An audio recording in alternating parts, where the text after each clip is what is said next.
Welcome. Welcome to Al Khaliq Academy e-learning program. वालेकुम। आज हम रीड आउट करेंगे क्लास 4 का unit 2। The chapter name is growth and movement in living things. जानदार चीज़ों के अंदर नशोनुमा और उनकी हरकत के बारे में कि वो किस तरीके से मूव करते हैं, किस तरीके से नशोनुमा पाते हैं, ये सब हम लिविंग थिंग के हवाले से पढ़ेंगे। इसके अलावा थोड़ा बहुत जब हम लिविंग थिंग के बारे में पढ़ेंगे तो उसके बरअक्स नॉन लिविंग थिंग्स के बारे में भी हमें जानने को मिलेगा कि जो चीज़ें लिविंग थिंग्स होती हैं उसकी जो अपोजिट साइड पर होती है वो नॉन लिविंग थिंग्स होती हैं। सबसे पहले जो लिखा हुआ है इस पैराग्राफ में बताया जा रहा है कि जो लिविंग थिंग्स होती हैं, जानदार चीज़ें, वो बहुत मुख्तलिफ होती हैं गैर जानदार चीज़ों से, और जो लिविंग थिंग्स की खुसूसियात होती हैं वो नॉन लिविंग थिंग से बिल्कुल अलग होती हैं। वो नहीं होती जो उनमें होती हैं। जैसे कि प्लांट्स और एनिमल्स वो लिविंग थिंग्स होते हैं क्योंकि वो नशोनुमा भी पा रहे होते हैं, वो एक जगह से दूसरी जगह मूव भी कर रहे होते हैं, उनमें ग्रोथ भी हो रही होती है, और वो अलाइव, ये अलाइव जिंदा रहते हैं। इसके अलावा देखिए ये लाइन लिखी हुई है, stones, rocks, stones, pebbles and sands are non living things. ये पत्थर और पहाड़ और पेबल्स जितने भी होते हैं, मट्टी वगैरह, ये सब नॉन लिविंग थिंग्स है क्योंकि ये इनमें नशोनुमा नहीं हो रही होती, इनमें ग्रोथ नहीं हो रही होती। What living things can do, अब हम ये बताएंगे कि लिविंग थिंग्स क्या कर सकते हैं। ये कैसे बताएंगे, इसमें देखिए आप पैराग्राफ पढ़ेंगे आपको समझ में आएगा कि इसमें लिखा हुआ है कि लिविंग थिंग्स जो होते हैं वो खाते हैं। सही है, लिविंग थिंग्स ईट।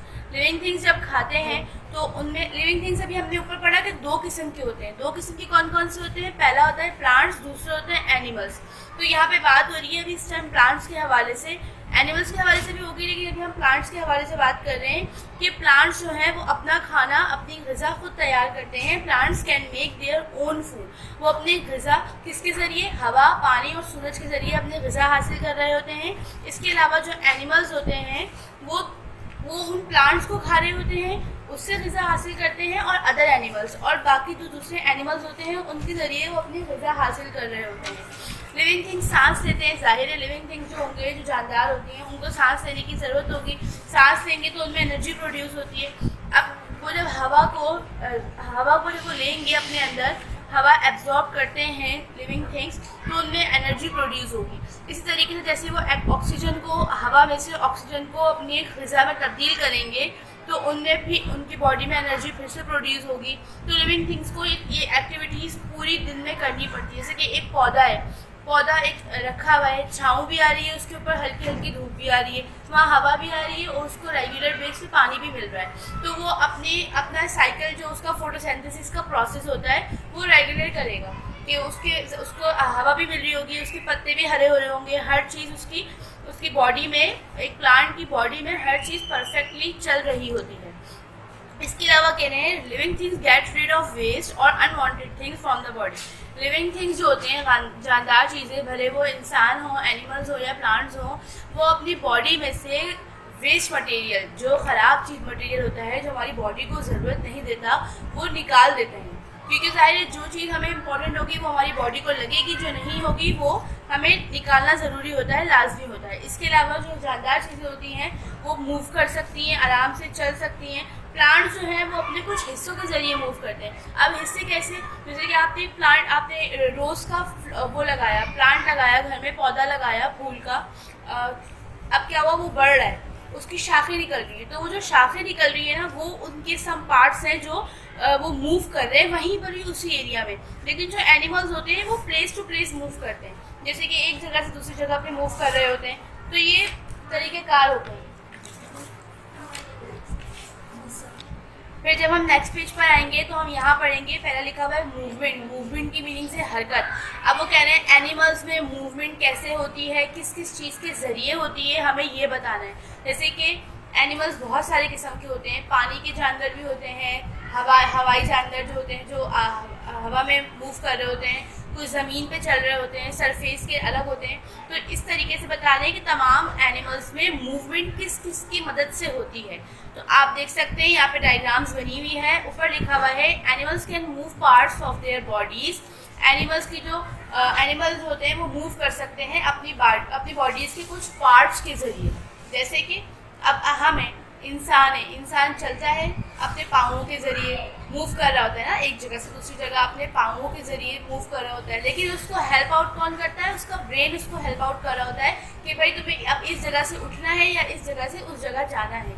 तो हमारी बॉडी का हर हिस्सा कोई ना कोई इंपॉर्टेंट काम कर रहा होता है। इसी तरीके से एनिमल्स में कुछ स्पेशल बॉडी पार्ट्स होते हैं।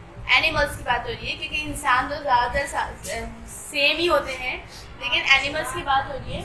एनिमल्स जो हैं वो कुछ स्पेशल बॉडी पार्ट्स के साथ होते हैं जो उनको हेल्प करता है मूव करने में।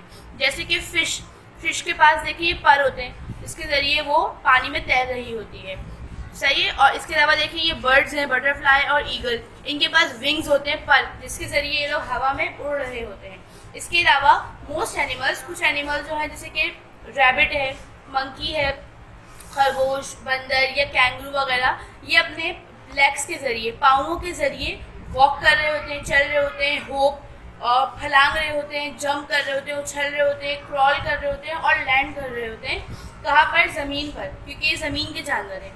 और इसके अलावा जो बाकी जो कुछ लार्ज एनिमल्स हैं जो पानी में रहते हैं, जैसे कि डॉल्फिन्स और व्हेल, शार्क और सील वगैरह, ये फ्लिपर्स, ये पानी के अंदर टिमटिमा रहे होते हैं। जैसे कि आप देखते हैं ना, कभी ऊपर मतलब के ये पानी में भी रह सकते हैं और ये ऊपर भी आ रहे होते हैं, फिर अंदर जा रहे होते हैं, फिर ऊपर आ रहे होते हैं। तो ये तमाम जानवर जो है वो मूव कर रहे होते हैं। इसी तरीके से आप ये देखें, डायग्राम बनी हुई है मसल्स की। Muscles make your body move. Some of your muscles are joined to the bone. The bones where two bones fit together is called a joint. The framework of bones is called a skeleton.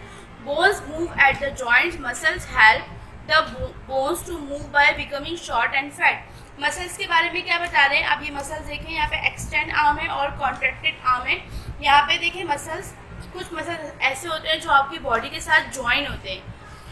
अब जो body के साथ joint होते हैं muscles, जैसे कि अभी मैं बताऊं कि अब इंसान की बॉडीज़ की बात करें अगर हम, तो इंसान में जो आपका हाथ होता है, आपके हैंड की बॉडी के जो मसल्स होते हैं, वो अगर वो आपकी बॉडी से पहले से जुड़े हुए हैं किसी चीज़ से, उसको हम जॉइंट कहते हैं। लेकिन अगर वो फ्रेमवर्क में आ जाए, जैसे कि अब एक हड्डी पड़ी हुई, सही है, वो पड़ी हुई, उसकी किस्म की बहुत सारी हड्डियाँ आ जाए और हम उसको एक फ्रेमवर्क दे दें। फ्रेमवर्क मतलब उसको एक शेप दे दें, तो वो क्या कहलाएगा? बोन्स का स्केलेटन, मतलब ढांचा कहलाएगा। इंसानी ढांचा ले लें या कोई जानवर का ढांचा ले लें, वो कहलाएगा। इसके अलावा जो बाकी एनिमल्स होते हैं उनके पास हड्डी नहीं होती, मतलब वो बगैर बोन्स की उनकी बॉडीज होती हैं। They have a hard outer covering, उनकी बॉडी पर हार्ड आउटर कवरिंग होती है, मतलब उनकी जो बॉडी होती है वो जो ढकी हुई होती है ना, वो थोड़ी सी सख्त उनकी कवरिंग होती है, जिससे क्या होता है कि अगर उनकी बॉडी को कोई नुकसान पहुंच रहा होता है तो पहले उनके आउटर कवर को पहुंचेगा, फिर उनकी बॉडी को पहुंचेगा। तो जो ऐसे जानवर जो होते हैं उनको एक्सोस्केलेटन कहा जाता है। जैसे कि दिख रहे हैं आंट, वॉर्म्स, कैटरपिलर, इन सबको एक्सोस्केलेटन कहा जाएगा क्योंकि इनके अंदर ये विदाउट बोन्स होते हैं, इनमें बोन्स नहीं होती हैं। और इनकी कुछ बॉडीज सॉफ्ट भी होती हैं, लेकिन जो सॉफ्ट बॉडीज होती हैं उनको भी एक्सोस्केलेटन ही कहा जाता है। ये अपने मसल्स को यूज़ करते हैं, अपनी बॉडी के मसल्स को यूज़ करते हैं क्रॉल करने के लिए। अब जो कैटरपिलर है वो बहुत सॉफ्ट होती है, बहुत ज़्यादा, ये वाटरी सब्सटेंस, मतलब कि ना पानी की तरह हो रही होती है, लेकिन इसको पानी ही सपोर्ट कर रहा होता है बॉडी में मूव करने के लिए, क्योंकि ये विदाउट वाटर काम नहीं कर पाएगी। अच्छा, अब जो लास्ट हमारा टॉपिक है वो है हमारा movement in plants. Movement in plants की, जैसे हमने अभी मूवमेंट बात करी एनिमल्स की, कि एनिमल्स किस तरीके से मूव करते हैं, किस चीज़ के ज़रिए मूव करते हैं, ऐसे ही सेम बात करेंगे हम मूवमेंट इन प्लांट्स की। प्लांट्स किस तरीके से मूव करते हैं। अब हम बात करेंगे मूवमेंट इन प्लांट्स की। मूवमेंट इन प्लांट्स, अब प्लांट्स होते हैं वो जानदार चीज़ें होती हैं, ये मूव कर सकते हैं, लेकिन जो इनकी मूवमेंट होती है वो स्लो होती है, क्योंकि ये एनिमल्स की तरह फास्ट वर्क नहीं कर पाते हैं। इनको हर तरह से, जब तक इनको इनका पूरा खाना, इनको की ग़िज़ा नहीं मिलेगी, ये मूव नहीं कर पाएंगे। और ये एक जगह से दूसरी जगह मूव नहीं कर सकते खुद से, जब तक इनको कोई उठा के ना रखे, एक जगह से दूसरी जगह मूव नहीं कर सकेंगे। इसके अलावा कुछ ऐसे हिस्से होते हैं, छोटे हिस्से होते हैं प्लांट्स के, जो पानी में रहते हैं। मतलब अगर प्लांट्स होते हैं उनके कुछ हिस्से पानी में रहते हैं जिसके ज़रिए मूवमेंट होती है, जो हिस्से पानी में होते हैं उनके ज़रिए मूवमेंट होती है। और इनके पास एक आई स्पॉट भी होता है, प्लांट्स के पास एक आई स्पॉट होता है जिसके ज़रिए वो ये देख सकते हैं कि हम सूरज की रोशनी कहाँ से आ रही है, मुझे कैसे लेनी है। और इसी तरीके से इनके पास एक हेयर लाइक स्ट्रक्चर होता है जिसको फ्लैजिलियम कहा जाता है। और इसकी एक एग्जाम्पल सबसे अच्छी ये है, देख सकते हैं आप यूग्लिना एंड क्लाइमोडोमोनास, देखिए इनके पास भी आई स्पॉट मौजूद है, ये एग्जाम्पल के तौर पे आपको दिया हुआ है। इसके अलावा प्लांट्स जो होते हैं उनको ज़रूरत होती है लाइट की भी अपना खाना तैयार करने के लिए। मैंने बताया था ना, उनको पानी, हवा और सूरज की रोशनी, इन 3 चीज़ों की ज़रूरत होती है अपनी ग़िज़ा तैयार करने के लिए।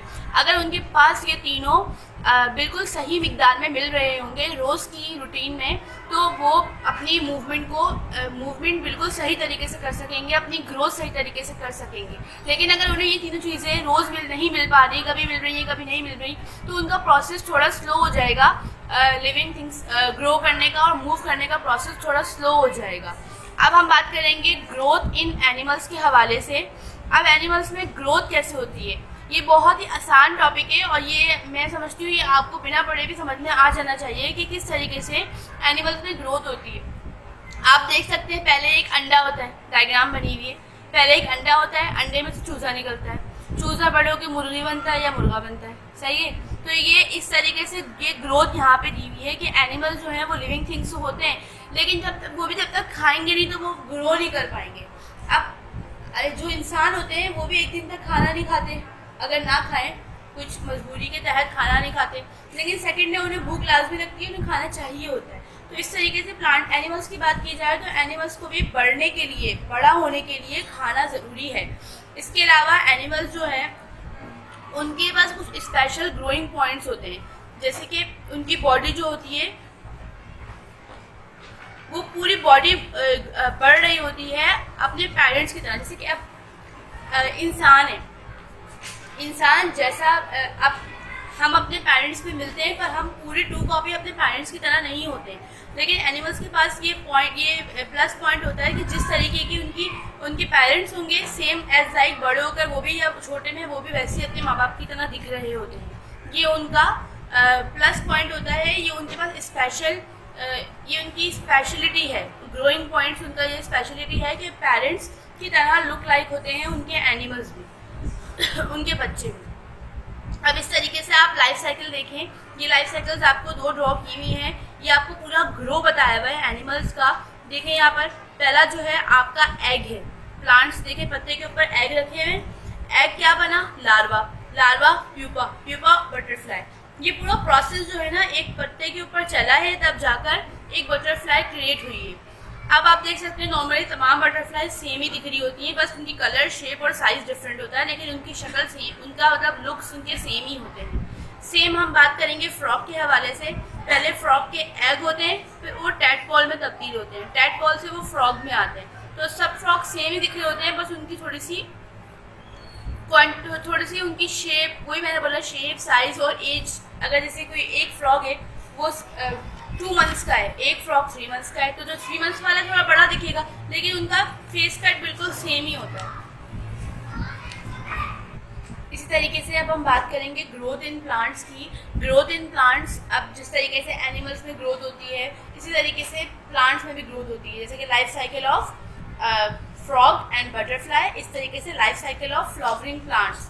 अब फ्लावरिंग प्लांट्स में क्या होता है, सबसे पहले आप जर्मिनेशन करते हैं, सही। जर्मिनेशन में आप सीड डिस्पर्जन रखते हैं, आप पहले बीज बोते हैं, बीज हम पानी दे रहे होते हैं, उसको धूप मिल रही होती है, हवा मिल रही होती है, सूरज की रोशनी मिल रही होती है, तो वो सीडिंग में आता है, कन्वर्ट होता है, फिर वो पॉलिनेशन में ट्रांसफ़र होता है, फिर उसकी फर्टिलाइजेशन होती है, देन फिर जाके कोई प्रॉपर एक फ्लावर का प्लांट रेडी हो रहा होता है। अब ये सब नाम जो मैंने बोले हैं ये इनका प्रोसेस है कि किस तरीके से पहले हम बीज बोते हैं तो बीज फूटता है, उससे पत्ते निकलते हैं, पत्तों से फिर फूल की तरफ आते हैं, फिर इस तरीके से पूरा एक प्रोसेस ग्रोथ इन प्लांट्स का चल रहा होता है। सारी बातें यहाँ पर इसी हवाले से हैं कि किस तरीके से आपके उसमें प्लांट्स में ग्रोथ हो रही होती है। अब हम बात करेंगे uses of plants and animals के हवाले से कि एनिमल्स एंड प्लांट्स के यूजेस क्या क्या हैं।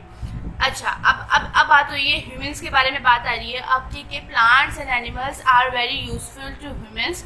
जो प्लांट्स और एनिमल्स हैं वो बहुत ज़्यादा यूजफुल हैं, बहुत ज़्यादा मुफीद हैं इंसानों के लिए। अब एनिमल्स किस तरीके से यूजफुल है? Cattles and sheep give us milk, meat, milk, wool and leather. जो कैटल और शीप होते हैं, भेड़ और बकरियाँ, या कुछ भी बोल लें, भेड़ और शीप, कैटल, जितने भी होते हैं, जितने भी मतलब कि जो ऐसे ऊनी वाले जानवर होते हैं, ये हमें गोश्त दे रहे होते हैं, मिल्क दे रहे होते हैं, दूध दे रहे होते हैं, वूल दे रहे होते हैं, ऊन दे रहे होते हैं और लेदर दे रहे होते हैं। मिल्क हम पीने के लिए इस्तेमाल करते हैं, मक्खन बनाने के लिए इस्तेमाल करते हैं, दही बनाने के लिए इस्तेमाल करते हैं और चीज़ बनाने के लिए। और जो पोल्ट्री होती है वो हमें गोश्त और अंडे दे रही होती है। जो पोल्ट्री होती है वो हमें गोश्त और अंडे दे रही होती है।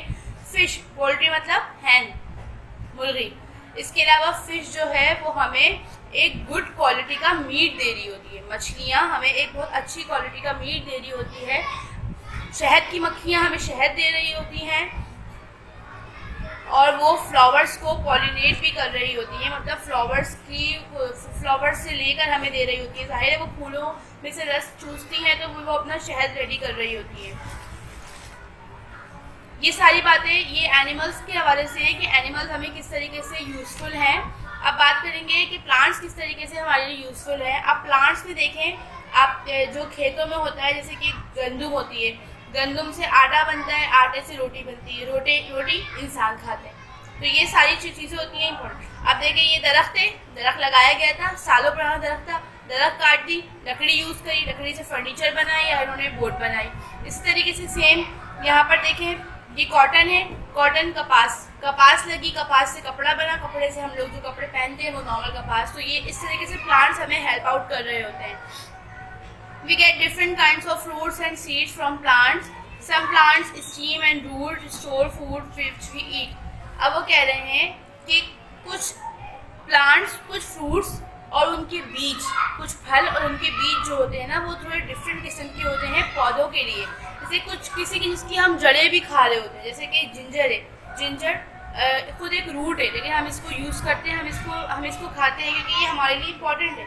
इसी तरीके से बात की जाए पॉपुलेशन एंड फूड नीड्स, तो पॉपुलेशन जो हमारी वर्ल्ड की है वो बढ़ती जा रही है। किस तरीके से वो बढ़ रही है, साइंटिस्ट ने भी ये चीज़ प्रूफ कर दी है कि प्लांट्स और एनिमल्स जो हैं वो उनको बहुत ज़्यादा ज़रूरत है मीट की, ग्रेन की और फ्रूट की, मतलब गोश्त की, और ये जब जो उगाते हैं इन सब चीज़ों की और फलों की, क्योंकि जब तक वो खाएंगे नहीं वो इंसान जल्दी उसमें ग्रो नहीं कर पाएगा।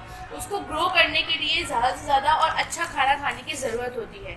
इस चैप्टर को आप घर पे एक दफ़ा और सही से रीड आउट करेंगे और आपको समझ में आएगा कि इस चैप्टर में क्या कहा जा रहा है। इस चैप्टर के काम के बाद, समझने के बाद, पढ़ने के बाद आपको इस चैप्टर को कॉपी में सॉल्व करना है। आपको इस तरीके से काम गिवन होगा। सबसे पहले आपको टाइटल पेज बनाना है। Chapter name is growth and movement in living things. बहुत सफाई से जिस तरीके से आप लोग स्कूल में काम करते हैं बिल्कुल फेयर वैसा वर्क करना है। इस चैप्टर की रीडिंग बहुत केयरफुली करनी है और 1 पेज राइटिंग कॉपी में बहुत सफाई के साथ करनी है। इसके अलावा आपके पास जो पहली एक्टिविटी है वो है आपकी वर्ड्स मीनिंग। ये तमाम वर्ड्स मीनिंग आपको कॉपी में बहुत सफाई के साथ लिखनी है और बाकी जितने भी क्वेश्चन हैं, क्वेश्चन नंबर 9 तक आपको तमाम क्वेश्चंस कॉपी में सफाई से करने हैं और इन्हें समझना है कि इनमें क्या कहा जा रहा है। इसके अलावा आपके पास थर्ड एक्टिविटी जो है वो आपके एमसीक्यूज़ हैं। एमसीक्यूज़ आपके पास गिवन है, जो आंसर इसके बोल्ड हुए हैं, डार्क कलर के हुए हैं, ये इसके करेक्ट आंसर हैं। आपको इसकी फिल भी करनी है और टिक भी करना है लाजमी। इसके अलावा आपके पास जो एक्टिविटी है वो है मैच द प्लांट्स और animals to the work it does. मतलब यहाँ पे एनिमल्स और प्लांट्स लिखे हुए हैं और इनके काम लिखे हुए हैं। आपको पढ़ना है और मैच करना है कि कौन सी चीज़ हमें क्या काम करती है। जैसे कि शीप है, शीप हमारे लिए क्या करती है, पढ़ते हैं। मैं इसे पहला बताऊंगी, बाकी आपको खुद टिक करने हैं। अभी हमने सब कुछ पढ़ा है इस हवाले से और समझा है, मुझे उम्मीद है कि आप इसको सॉल्व कर लेंगे। Sheep provide meat and egg, provide milk and meat, pollinate flower and milk honey, produce wool and meat. तो बताइए जो शीप है वो हमें क्या देता है, आप उससे इसको मैच कर लेंगे। ये काम करने के बाद आपको लास्ट वर्क है, आपकी डायग्राम है। आपको कॉपी में पेंसिल से life cycle of frog and butterfly draw करना है और शेडिंग भी पेंसिल से करनी है। मार्कर कलर यूज़ नहीं करने, सिर्फ आपको पेंसिल शेड्स यूज़ करने हैं डायग्राम में। ये काम कॉपी में बहुत सफाई से करना है और स्कूल में आके चेक करवाना है। Thank you so much.